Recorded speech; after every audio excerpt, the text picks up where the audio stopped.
기도하시겠습니다.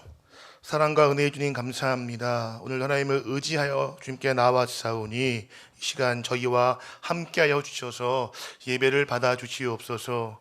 또 예배하는 모든 자에게 하나님께서 이 시간 은혜의 담비를 허락하여 주셔서 우리 삶 가운데 함께 동행하시는 주님의 그 은혜를 누리며 살게 하시고 인생 여러 가지 아픔과 어려움 속에서 우리를 승리케 하시는 하나님의 역사를 경험하는 귀한 믿음을 살아갈 수 있도록 주님께서 힘을, 믿음을, 지혜를 더하여 주시옵소서. 믿음과 소망으로 귀한 예물을 드립니다. 하나님 기쁘게 받아주시며 그 예물 가운데 드리는 하나님께 대한 마음 또한 기쁘게 받아주셔서 주님께서 그 삶의 복과 은혜와 평강을 더하여 주시옵소서. 감사를 드리며 살아계신 예수님의 이름으로 기도합니다. 아멘. 할렐루야. 옆에 있는 거 인사해 보실 텐데 이렇게 인사하겠습니다. 주님이 함께 계십니다. 계십니다. 믿으세요? 예.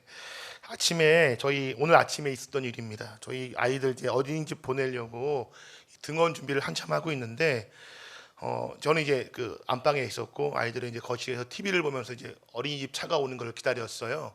소리가 들리는데 EBS에서 이제 방송을 하다가 뭐 인체의 어떤 그런 구조를 이야기하면서 지방에 대해서 얘기를 하는 걸 들으면서 저희 큰애가 엄마한테 묻는 거예요. 엄마, 지방이 뭐예요? 그러니까 엄마가 이제 뭐 뱃속에 있는 그 살들을 얘기해, 이렇게 얘기를 하고서 이제 쭉 방송을 듣다가 저희 큰애가 하는 말을 제가 딱 들었는데 뭐라고 이야기를 했냐면, 아, 그럼 우리 아빠는 다이어트에 실패한 거네요, 이렇게 말을 하더라고요. 제가 요즘 이렇게 약간 스트레스를 받아서 많이 먹었거든요. 한 2kg 정도 쪘어요. 저번에 올라가 보니까 저도 이제 살이 찐 게 느껴지고, 저희 큰애도 제 배를 이렇게 만지면서 살이 찐 거를 느꼈는데, 이제 제 귀에 딱 꽂히는 거예요. 엄마, 그럼 아빠는 다이어트에 실패한 거네요, 이렇게 얘기를 하길래 제가 속으로 아직 끝나지 않았다 그렇게 이야기했습니다. 아직 끝난 것이 아닌 것을 믿으시기 바랍니다. 그 결정은 하나님이 하시는 거예요. 우리가 보기에는 끝났다 할 수 있지만 하나님 보시기에 아직 진행 중이면 진행 중이신 것을 믿으시기 바랍니다. 사람은 누구나 소원을 가지며 살아갑니다. 그렇죠? 어린아이도 소원이 있고 나이가 든 사람도 소원이 있습니다. 그리고 그 소원이 이루어지기를 바라고 기도하면서 살아갑니다. 그 소원 때문에 힘을 내기도 하고요, 그 소원 때문에 더 큰 절망에 빠지기도 합니다. 소원이 이루어지면 감사하고 힘이 나지만 오랜 시간 동안 기도하고 바랬던 것들이 이루어지지 않으면 더 큰 실망과 상처를 받기 때문에 그렇습니다. 더욱이 우리가 주님 앞에 기도할 때에 오랜 동안 기도했던 것들을 하나님께서 응답하지 않으시면 그때 우리의 마음엔 큰 상처와 실망이 생기기도 합니다. 아, 주님이 나를 사랑하지 않으시나? 내게 관심이 없으신가? 또는 살아계시지 않은 거 아니야? 라는 이런 불신앙까지도 생길 수가 있습니다.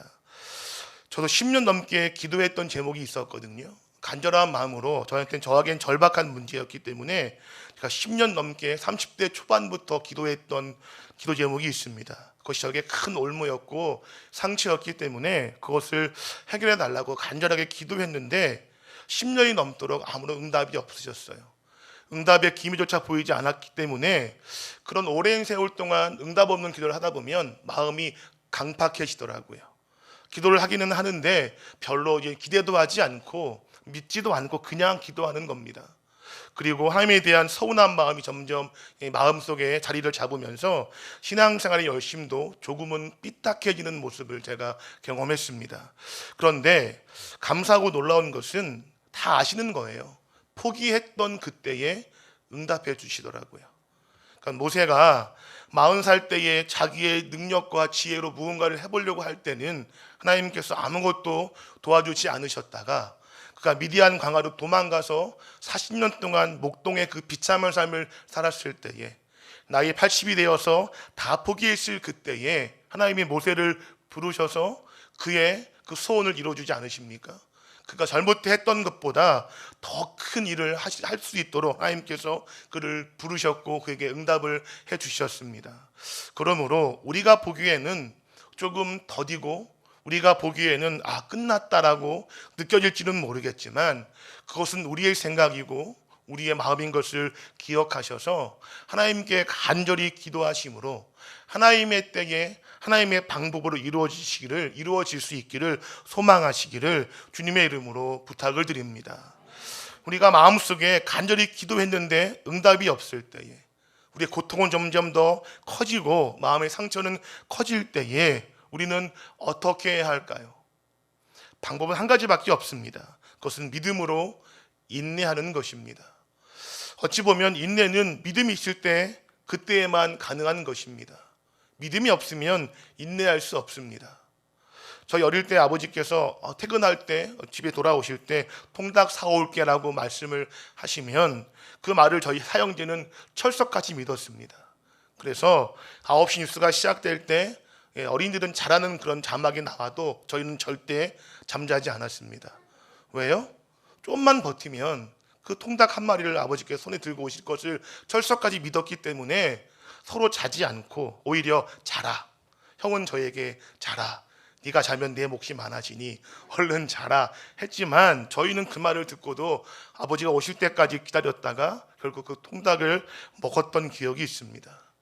믿음이 있어야만 그 고난의 시간을 인내할 수 있고 결국 인내를 통해서 하나님의 은혜를 경험할 수가 있습니다. 이 사실을 기억하셔서 어려움 가운데 믿음으로 인내하시기를 주님의 이름으로 축복합니다. 오늘 본문을 보면 한 사람이 등장하는데 그 사람은 큰 절망과 큰 문제 앞에 닥쳤던 사람입니다. 그리고 그 문제 앞에서 기도했던 사람이 오늘 등장합니다. 바로 야이로입니다. 오늘 본문을 보면 이 야이로는 체면을 버리고 예수님께 나와서 간절하게 구하는 것을 볼 수 있습니다. 오늘 본문 22절과 23절 말씀을 같이 읽겠습니다. 시작. 예수를 보고 발 아래 엎드려 간곡히 구하여 이르되 내 어린 딸이 죽게 되었사오니 오셔서 그 위에 손을 얹으사 그로 구원을 받아 살게 하소서 하거늘. 아멘. 이 다른 사람의 발 앞에 엎드린다는 것은, 무릎을 꿇는다는 것은 결코 쉬운 일이 아닙니다. 그것은 내 모든 체면을 포기하는 것이고 나의 모든 이 권위와 모든 것들을 포기하는 것을 의미합니다. 인간에게 있어서 무릎을 꿇는 것만큼 비굴하고 또 그렇게 체면을 다 포기하는 것은 그렇게 많지 않다고 생각이 되어집니다. 패배를 인정하는 것이고 완벽한 그 무능력 속에서 그 도움을 구하는 태도가 바로 무릎을 꿇는 것입니다. 마가복음을 보면 예수님 발 앞에 나와서 무릎을 꿇은 사람이 딱 2명 등장합니다. 한 명은 오늘 본문의 야이로고 다른 한 명은 7장에 귀신 들린 딸을 위해서 기도한 수로보니게 여인입니다. 이 두 사람 모두가 딸의 그 문제를 두고 예수님께 나아가서 무릎을 꿇고 간곡히 기도하는 것이었습니다. 야이로는 예수님 앞에 무릎을 꿇었습니다. 그뿐만이 아니라 오늘 말씀에 보았더니 간청했다라고 그렇게 말씀하고 있습니다. 23절을 보면 간곡히 구했다라고 기록하고 있는데 이것은 점잖게 한 번, 2번 이야기하는 것이 아니라 수없이 여러 번 간절하게 구한 것을 의미합니다. 그러니까 체면을 버리고 주님께 나와서 그 무릎을 꿇고 간절한 마음을 가지고 여러 번 수도 없이 반복하는 것입니다. 길 가는 그 대로 한복판에서 그 수많은 사람들 앞에서 야이로는 무릎을 꿇고 예수님 앞에 눈물을 흘리며 내 어린 딸을 살려달라고 수없이 그렇게 예수님 앞에 기도하고 그렇게 구한 것이었습니다. 야이로는 회당장입니다. 당시에 이 회당에서 회당의 일을 관장하는 이 장로의 모임이 있었는데 그 장로들 중에 대표가 바로 회당장이었고 회당장은 회당의 예배를 관장하는 사람이었습니다. 매우 중요하고 이 존경받는 그런 자리였습니다. 게다가 당시에 그 바리새인들은 예수님께서 이 안식일에 손 마른 자를 구한 것을 이유로 예수님을 죽이기로 작정했습니다. 그것이 마가복음 3장에 기록되어 있습니다. 그 일 이후에 오늘 본문의 일이 있었는데 이 바리새인이었던 이 회당장 야이로는 예수님을 죽이는 사람들에 속해 있었던 그런 사람입니다. 이런 야이로가 예수님께 나와서 그 발 앞에 엎드려서 무릎 꿇고 구하는 것은 결코 쉬운 일이 아니었습니다. 자신의 그 회당장의 직책도 위협받는 그런 행동이었을 뿐만이 아니라 당시에 미움을 받아서 여러 가지 불이익을 당할 수 있는 그런 매우 위험한 행동이었습니다. 게다가 야이로는 니고데모와는 다르게 그 공개된 그 낮에 예수님께 나와서 그 많은 사람들이 보는 앞에서 무릎을 꿇었습니다. 자, 야이로가 이렇게 여러 가지 불이익을 당할 수 있는 상황에도 불구하고 그 나이가 지긋한 회당장이 30세의 젊은 청년에게 나아가서 무릎을 꿇고 울며 불며 간절히 구한 이유는 무엇입니까? 한 가지입니다. 자신의 딸이 죽어가고 있었기 때문에 그렇습니다. 자, 본문 42절을 보면 야이로의 어린 딸의 나이가 기록되어 있는데 12살이라고 말씀하고 있습니다. 그런데 당시 유대법에 따르면 이 여자아이는 만 13세쯤이 되어지면 성인으로 취급받았습니다. 그렇기 때문에 이 아이로의 딸은 이제 막 성인이 되는 그런 나이였습니다. 게다가 유대인들은 딸 아이가 성인이 될 때까지 결혼을 시키지 않으면 딸 아이를 음란에 빠지게 한다는 그런 관습법이 있었기 때문에 대부분의 이 부모들은 딸 아이가 성인이 되기 전에 이미 약혼을 시켰습니다. 그리고 1년 뒤에 성인이 됨과 동시에 결혼을 시켜서 한 가정을 이루게 만들었습니다. 그러니까 지금 아마도 야이로의 딸은 정혼자가 있었을 것이고 결혼을 앞두고 성인이 되기 직전에 지금 죽음의 위기에 빠진 것이었습니다. 본문과는 상관이 없지만 이 마리아 역시 그 비슷한 나이에 천사로부터 수태고지를 받았고 예수님을 잉태하게 된 것입니다. 그러니까 우리 나이로 치면 중학교 1학년쯤 되는 나이. 그때에 이 야이로의 딸이 이 병이 들어서 죽을 위기에 빠진 것입니다. 그 딸아이가 힘을 다해서 열심히 애지중지해서 사랑하는 딸을 키웠는데 이제 막 성인이 되려고 한 그 즈음에 딸이 죽을 위기에 처한다면 그 아버지의 마음은 어떻겠습니까? 그 마음이 어떠한지 이미 우리는 잘 짐작으로 알 수 있을 것입니다. 자기가 회당장이지만, 자기가 장로이지만, 자기 하나님을 믿는 믿음의 사람이지만 자기의 힘으로 어찌할 수 없는 사랑하는 딸의 죽음 앞에서 야이로는 인간의 한계를 느꼈을 것입니다. 어디에서도 희망을 찾을 수 없게 되어지자 야이로는 마지막 수를 생각했습니다. 예수님을 만나면 자신의 딸이 고침받을 수 있겠다라는 그런 생각에 이르렀습니다. 그래서 그 간절한 아버지의 마음을 가지고 예수님께 나아가서 그렇게 간곡히 구할 수 있었던 것입니다. 우리 그 마음을 우리 기억하시고 다시 한번 본문 23절 말씀을 읽겠습니다. 간곡히 구하여 이르되 내 어린 딸이 죽게 되었사오니 그로 구원을 받아 살게 하소서 하거늘. 아버지의 마음이 느껴지지 않습니까? 울며 불며 기도하고 있는 것입니다. 내 어린 딸이 죽게 되었으니 오셔서 제발 내 어린 딸을 좀 살려주십시오 라고 그렇게 간절히 구하고 있는 것입니다. 그 마음을 아신 예수님께서는 다행히도 야이로와 함께 가시기로 결정했습니다. 아마 야이로는 예수님이 자기와 함께 가신다는 말을 들었을 때에 그 마음에 희망이 생겼을 것입니다. 예수님 만나기만 하면 모든 병에서 고침받는다는 소문을 이미 들었기 때문에 이제 자신의 딸이 예수님 만나기만 하면 그 죽을 병에서 나을 수 있겠다는 소망을 가지고 아마도 서둘러서 예수님을 집으로 모시고 갔을 것입니다. 하지만 안타깝게도 그 집으로 가는 길이 결코 만만치가 않았습니다. 왜냐하면 큰 무리가 예수님을 따라가며 에워쌌기 때문에 예수님을 집으로 인도하는 것이 쉽지 않았고, 게다가 가는 중간에 그 혈을 줄 알았던 여인이 예수님의 옷자락을 만짐으로 그 가시는 길이 잠시 지체되었습니다. 마음은 급한데 얼른 예수님을 집으로 모셔가서 자기 딸을 살려야 하는데 그 가는 길이 결코 쉽지 않았던 것입니다. 근데 그러는 사이에 안타깝게도 야이로의 딸이 죽고 말았습니다. 자, 이 소식을 들은 야이로의 마음이 어땠을까요? 소망을 붙잡았는데, 희망이 눈앞에 있었는데 그만 그 주님을 만나기도 전에 자신의 딸이 죽고 마는 것입니다. 야이로의 그 반응을 성경은 기록하고 있지 않지만 예수님 말씀을 통해서 어떠했는지를 우리가 유추할 수 있습니다. 예수님 말씀하시기를 이렇게 말씀하십니다. 그 하는 말을 곁에서 들으시고 회당장에게 이르시되 두려워하지 말고 믿기만 하라. 주님께서 야이로에게 뭐라고 말씀하셨냐면 두려워하지 말아라 라고 말씀하십니다. 아마도 야이로는 그 두려움 앞에 아마 빠져 있었던 것 같습니다. 사랑하는 딸이 죽었는데 어떻게 놀라지 않고 어떻게 두려워하지 않을 수 있겠습니까? 이 죽음이라는 그 위기 앞에서 야이로의 집사람들이 보인 태도는 야이로가 얼마나 두려워했는지를 충분히 설명하고 있습니다. 함께 35절 말씀을 읽겠습니다. 아직 예수께서 말씀하실 때에 회당장의 집에서 사람들이 와서 회당장에게 이르되 당신의 딸이 죽었나이다. 어찌하여 선생을 더 괴롭게 하나이까? 뭐라고 이야기하고 있습니까? 다 끝났다는 것입니다. 이미 소용이 없다는 것입니다. 네 딸이 죽었는데 이제 무슨 소용이 있냐? 어떻게 뭐가 바뀔 수 있느냐? 다 끝났으니 더 이상 이 젊은 선생님을 괴롭게 하지 말아라. 죽은 사람을 어떻게 살릴 수 있겠느냐?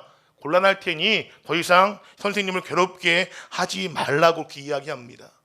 말은 전잔하고 내용은 논리적이지만 그 말에는 이미 모든 것이 판단되어져 있고 결정되어져 있습니다. 어떤 내용입니까? 끝났다는 것입니다.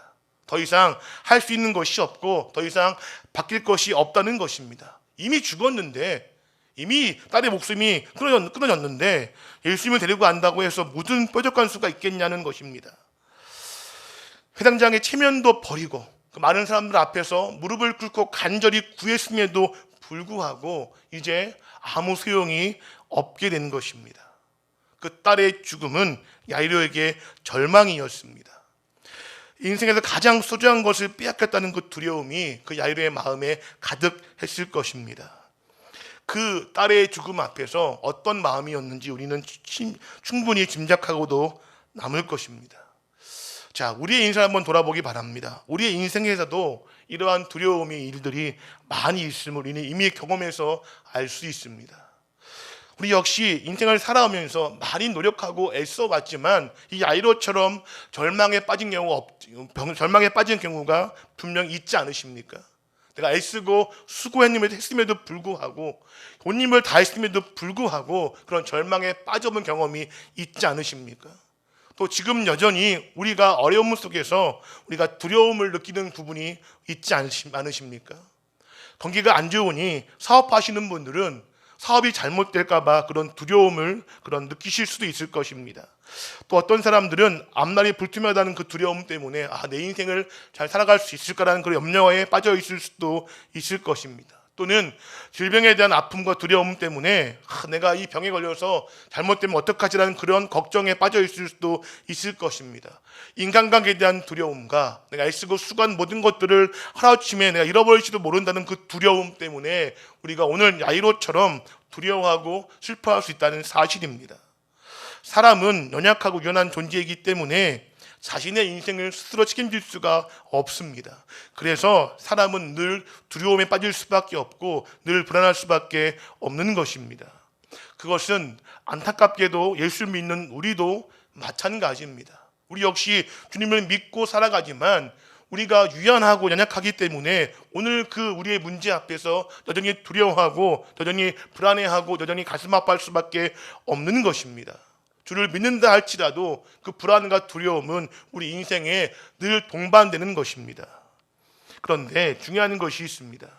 예수님이 하신 말씀이 참 중요합니다. 예수님은 야이로에게 왜 두려워하냐고 그렇게 꾸짖지 않으셨습니다. 오히려 이렇게 말씀하십니다. 다시 한번 본문 36절 말씀을 읽겠습니다. 시작.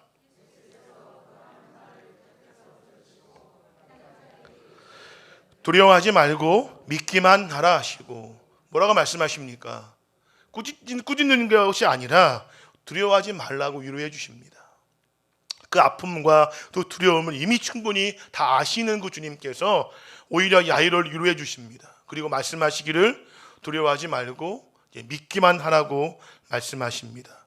이것은 절망의 한복판에서 서 있던 야이로에게 하신 주님의 음성의 말씀입니다. 진정한 믿음은 두려워할 수밖에 없는 그 순간에 두려움을 맡기는 것임을 기억하시기 바랍니다. 우리가 어떻게 그 두려움 가운데 그 두려움을 맡길 수 있겠습니까? 누구에게 맡길 수 있겠습니까? 어떻게 맡길 수 있겠습니까? 흔히 우리가 이야기하는 것처럼 밤이 캄캄할수록 아침이 더 밝기 때문에 우리가 두려워하지 않을 수 있는 것입니까? 아니면 구름 위에는 언제나 태양이 빛나기 때문에 우리가 그 태양을 보이지는 않지만 바라보는 그 믿음 가지고 두려워하지 않을 수 있는 것이겠습니까? 아니면 용기를 내면 얼마든지 이겨낼 수 있기 때문에 내 힘을 의지해서 지금 두려워하지 않을 수 있는 것이겠습니까? 결코 그런 것이 아닙니다. 그런 것들로는 잠시 우리가 위로를 받을 수 있을지는 몰라도 그런 것들로 우리의 두려움을 근본적으로 해결할 수가 없다는 사실을 우리 이미 잘 알고 있습니다. 우리가 두려움을 해결할 수 있는 분명한 확실한 한 가지 이유는 주님께서 우리와 함께 하시기 때문입니다. 더 중요한 것은 함께 하시는 것뿐만이 아니라 우리 곁에서 서서 우리의 모든 형편을 듣고 계시기 때문입니다. 야이로가 딸 아이의 죽음의 소식을 들었을 때에 주님은 야이로와 함께 계셨습니다. 그리고 그 모든 상황을 다 듣고 계셨습니다. 그리고 말씀하시는 겁니다. 두려워하지 말고 믿기만 해라. 그들의 그 말들이 결정된 것이 아니다. 그들의 그 판단이 끝이 아니다라고 말씀하시는 것입니다. 우리가 두려움에 빠지는 그 불행한 소식을 주님께서는 결코 못 들은 척하지 않으시는 분이십니다. 그리고 우리에게 말씀해 주십니다. 두려워하지 말고 믿기만 해라. 히브리서 2장 18절을 보면 이렇게 말씀하고 있습니다. 예수님께서 시험을 받아 고난을 당하셨기 때문에 시험 받는 자들을 능히 도우실 수 있다라고 말씀하고 있습니다. 이미 주님이 이 땅에서 인간의 육신을 가지고 삶을 살아오셨기 때문에 이미 시험과 고난을 받아보셨기 때문에 능히 우리를 도우실 수 있다라고 말씀하고 있는 것입니다. 우리 연약함을 잘 아시는 분이시고 우리 한계를 잘 아시는 분이 바로 우리 주님이십니다. 그 주님이 우리와 함께 계시고 우리의 모든 형편을 보고 계시며 모든 사정을 듣고 계신다는 사실을 기억하시기 바랍니다. 제가 고난주간에 예수님의 그 생애를 쭉 묵상하다가 이런 생각을 한 적이 한 번 있습니다. 주님이 이 땅에 오신 이유는 죽으러 오시는 거였죠. 죽기 이 땅에 오셨기 때문에 그 속죄 제물로 이 땅에 오셨습니다. 조건은 뭐였죠? 죄가 없어야 했습니다. 그래서 성령으로 잉태하신 거 아니겠습니까? 원죄가 없으셔야 하니까요. 원죄 없이 오셔야만 아무 죄가 없이 그 제물이 될 수 있었기 때문에 이 땅에 오시는 것인데 죄는 한 가지 더 종류가 있습니다. 그것이 무엇이냐면 자범죄입니다. 원죄는 아담으로 인해서 우리에게 주어진 죄이고 자범죄는 내가 짓는 죄입니다. 그런데 우리 예수님은 완벽한 신이셨지만 동시에 완벽한 인간이셨습니다. 그럼 우리 이 땅을 살아가면서 만약에 우리 주님께서 한 번만이라도 죄를 지셨다면 이미 그 제물로서의 자격이 상실되는 것입니다. 그러므로 예수님께서 30년의 그 33년의 삶을 살아가실 때에 얼마나 조심하셨을까요? 주님 말씀하시기를 여자를 보고 우명을 푸는 것도 간음이고 형제를 향해 바보라고 욕하는 것도 죄라고 말씀하셨는데 그 주님이 그 속죄 제물로서의 자격을 유지하시기 위해서는 이 땅에서 단 한 번도 자범죄를 짓지 않으셔야 했습니다. 완벽한 인간이 그렇게 하는 것은 정말 불가능하고 어려운 일 아니겠습니까? 그리고 주님께 이 땅에 사신 33해의 삶이 결코 녹록지 않으셨을 것입니다. 인간의 분노와 절망과 한계 속에서도 주님은 끝까지 자신의 그 사명을 잊지 않으셔서 하나의 죄도 범치 않으셨기 때문에 결국 십자가의 그 사역을 완수하신 것이 아니겠습니까? 그 주님이 우리 아픔을 모르실 수 있겠습니까? 우리 연약함과 우리 한계를 결코 모르지 않으실 것입니다. 다 아시는 그 주님께서 우리를 능히 도우신다고 성경은 말씀하고 있습니다. 이 사실을 기억하시기 바랍니다. 예수님은 그 말씀 이후에 이제 야이로와 함께 다시 그 집을 향해 나아가십니다. 우리는 우리가 당하는 시련과 환난의 이유를 알고 싶어 할 때가 있습니다. 왜 이런 어려움을 당하는지, 왜 이런 아픔을 당하는지 알고 싶어 할 때가 있습니다. 하지만 우리가 그 원인을 안다고 해서 그 문제가 해결되는 것은 결코 아닙니다. 문제 해결의 열쇠는 다른 데 있습니다. 무엇이냐면 이 상황을 예수님께 맡기고 두려워하지 않고 믿기만 하는 것입니다. 그것이 문제 해결의 열쇠인 것을 기억하시기 바랍니다. 주님이 어떤 분이십니까? 온 세상을 다스리시는 만왕의 왕이십니다. 절대적인 권력을 갖고 계시며 능치 못하심이 없는 분이 우리 주님이십니다. 그 주님이 말씀하시기를 두려워하지 말고 믿게만 해라. 그러니까 너와 함께하고 있으며 너의 모든 것을 알고 있고 너의 곁에 서서 듣고 있다고 말씀하고 있습니다. 이것이 우리에게 어찌 힘이 되지 않을 수 있겠습니까? 야이로는 이 한마디의 말씀으로 큰 힘을 얻었습니다. 그리고 예수님을 모시고 죽은 딸을 향해 나아갑니다. 그 딸의 죽음 앞에서 그 시신을 보는 것이 얼마나 두려웠겠습니까? 하지만 주님의 말씀을 믿고 싸늘히 식어가고 있는 그 딸의 시신을 향해서 주님과 함께 한 걸음씩 나아가고 있는 것입니다. 자, 우리가 이것을 기억했으면 좋겠습니다. 우리 삶의 문제, 여러 가지 아픔과 큰 고난이 있다 할지라도 우리가 혼자 가는 것이 아니라 주님과 함께 가고 있다면 그것은 우리에게 결코 문제가 될 수 없다는 사실입니다. 그것은 우리에게 결코 어떤 어려움이 될 수 없다는 사실입니다. 주님은 우리에게 그 죽음이 마지막이 아님을 보여주시면서 절망에서 희망을 말씀하십니다.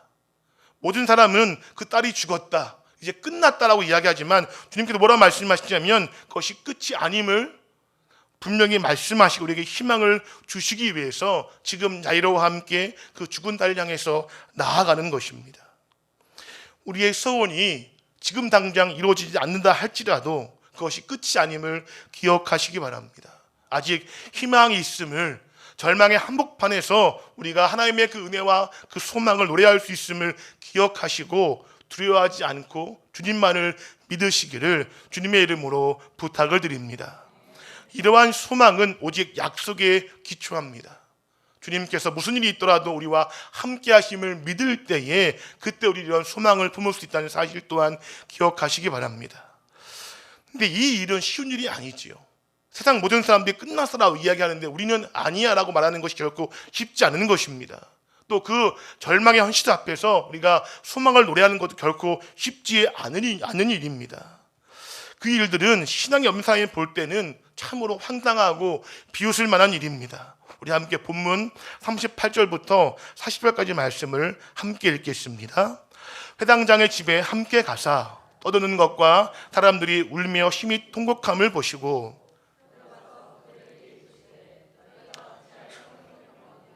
이 아이가 죽은 것이 아니라 잔다 하시니 그들이 비웃더라.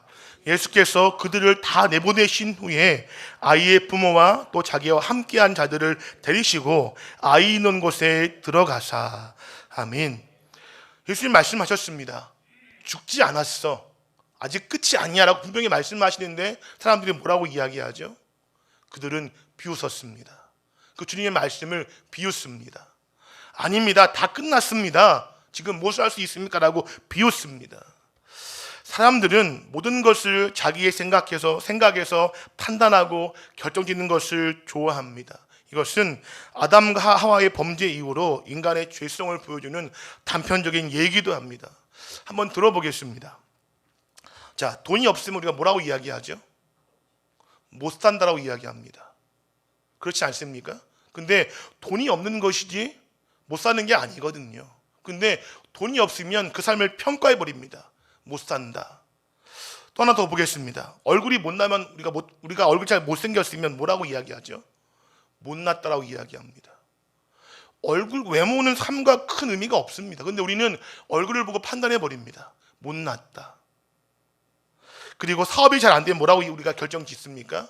실패했다라고 결정 지어 버립니다. 학생들이 원하는 대학에 입학하지 못하면 불행하다고 이야기합니다. 또 건강을 잃고 병이 들면 불쌍하다고 그렇게 판단해 버립니다. 하지만 결코 그렇지 않습니다. 불쌍한 상황, 그 여러 가지 그 형편들을 하나님의 뜻과는 상관없이 사람이 이름을 붙이고 행불행을 그 가치와 존귀를 결정해 버리고는 그 결정 속에 빠져서 그 안에서 스스로 기뻐하거나 스스로 힘들어하기도 합니다.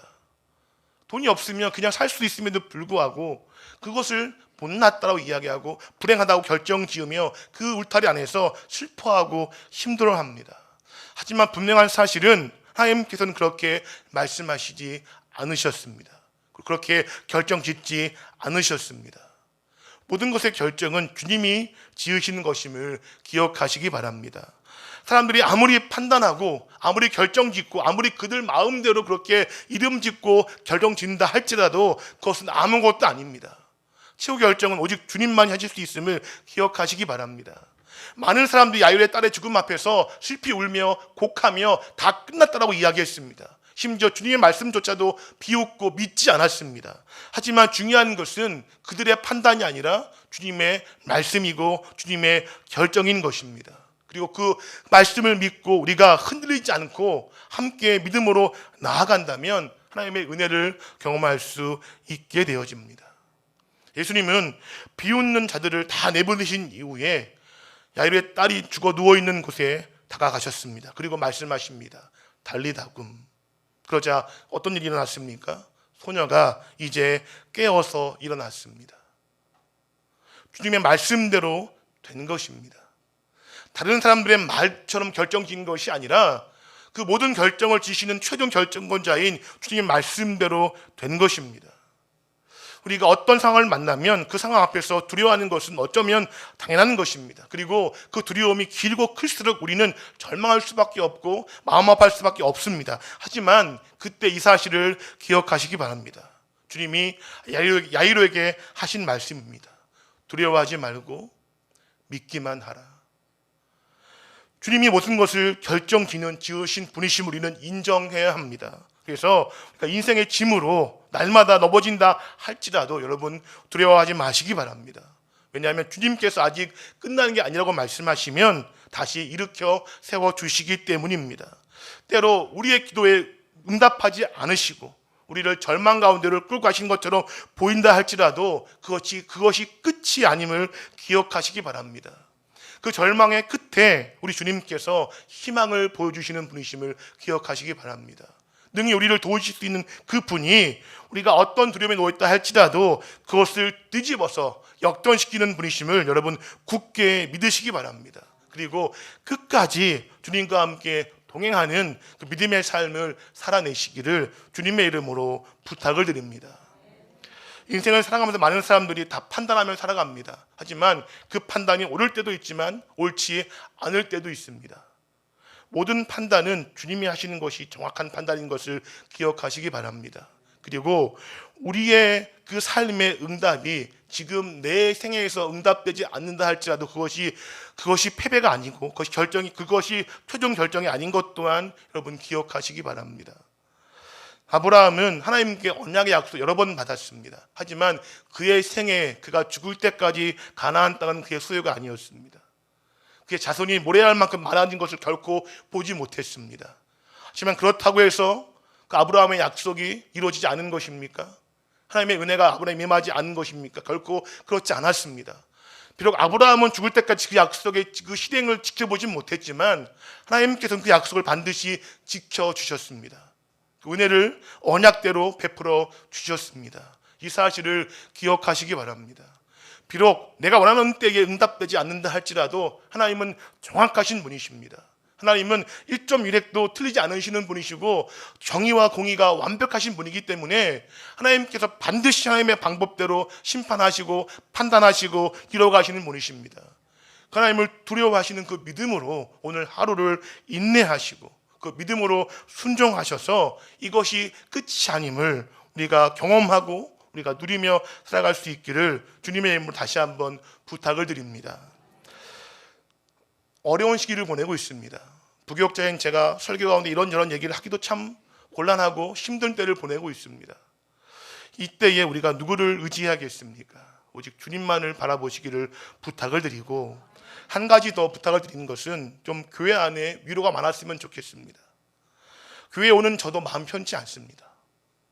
서로 얼굴은 좀 삭막하시고 냉랭하시고 인사도 안 하시고 받지도 않으시는 분도 제법 계시고 오시면 여러 가지 걱정과 근심 때문에 마음이 어두우셔서 그 오시는 발걸음도 무거우시고 얼굴도 그렇게 밝지 않음을 제가 보게 되면서 저 역시 그러한데 성도인 여러분 얼마나 힘들까라는 생각을 하게 되어집니다. 그럴 때 하나님의 위로를 옆에 계신 분에게 전해주시기를 부탁을 드립니다. 내 말과 내 행동과 내 사랑의 섬김을 통해서 하나님이 우리와 함께 하심을 보여주시기를 바랍니다. 그래서 아직은 하나님께서 우리와 함께 하심 우리가 굳게 믿기 때문에 끝이 아님을 우리가 고백하고 그 선하신 주님의 그 인도하심을 굳게 믿어서 오늘 비록 힘들지만 함께 손 내밀어 손잡고 함께 걸어가는 그 신앙생활을 통하여서 하나님이 주시는 역전의 그 은혜를 다시 한번 누리며 살아갈 수 있기를 주님의 이름으로 부탁을 드립니다. 기도하시겠습니다. 하나님 감사합니다. 이거 어려울 때에도 주께 감사할 수 있는 까닭은 주님 우리와 함께 하심이며 우리 곁에 서서 모든 것을 듣고 계심임을 믿습니다. 하나님 두려움 가운데 있다 할지라도 어려움 속에서 우리가 낭망하고 좌절할 가운데 빠져있다 할지라도 오늘 야이로처럼 우리와 함께 하신 주님을 기억하게 도와주셔서 그 말씀대로 두려워하지 않고 믿기만 할 수 있도록 주님 우리에게 믿음을 더하여 주시옵소서. 사람들의 판단과 말들에 우리가 귀를 기울여서 그들의 그 말들을 결정되는 것으로 받아들이지 않도록 도와주시고 모든 것을 결정하신 하나님 앞에 우리가 무릎을 꿇게 도와주셔서 야이로처럼 간절히 구함으로 그 모든 것의 결정권자 되시는 그 주님의 결정을 우리가 눈으로 보게 하시고 하나님의 은혜와 하나님의 섭리하심과 그 다스리심을 우리가 시간 경험할 수 있도록 하나님 역사하여 주시옵소서. 하나님 사랑하시는 몸된 교회와 성도 가운데 은혜와 평강을 더하여 주셔서 더 이상 두려워하지 않게 하시고 더 이상 마음 들이지 않게 하시며 믿기만 하는 그 믿음 가지고 끝까지 순종하게 도와주셔서 하나님의 은혜와 역사를 누리며 살아갈 수 있도록 주님 우리 가운데 역사하시며 함께하여 주시옵소서. 감사를 드리며 살아계신 예수님의 이름으로 기도하옵나이다. 아멘.